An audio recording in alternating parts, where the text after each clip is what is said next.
সম্প্রতি সামাজিক যোগাযোগ মাধ্যমে একের পর এক ভিডিও ভাইরাল হচ্ছে।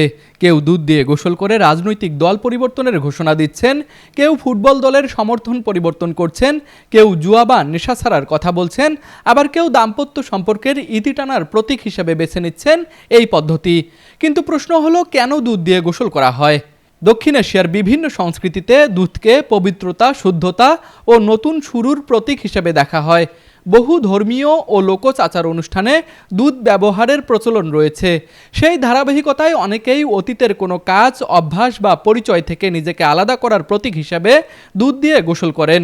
তবে ইতিহাসবিদ ও সংস্কৃতি বিষয়ক গবেষকদের মতে এটি কোনো সার্বজনীন ধর্মীয় বিধান নয়, বরং বিভিন্ন অঞ্চলের লোকাচার, সামাজিক বিশ্বাস এবং প্রতীকী সংস্কৃতির অংশ হিসেবেই এই রীতির চর্চা দেখা যায়।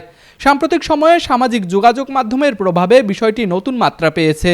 ভাইরাল হওয়ার উদ্দেশ্যে কিংবা নিজের সিদ্ধান্তকে নাটকীয়ভাবে প্রকাশ করতেই অনেকে দুধ দিয়ে গোসলের ভিডিও প্রকাশ করছেন। অর্থাৎ দুধ দিয়ে গোসল করা মূলত শুদ্ধতা ও নতুন জীবনের প্রতীকী বার্তা বহন করলেও এটি কোনো বাধ্যতামূলক ধর্মীয় নিয়ম নয়, বরং সামাজিক ও সাংস্কৃতিক প্রতীকের আধুনিক উপস্থাপন হিসেবেই বিষয়টি এখন আলোচনায়। তুষার আচার্য, ডেস্ক রিপোর্ট, আরসিটিভি।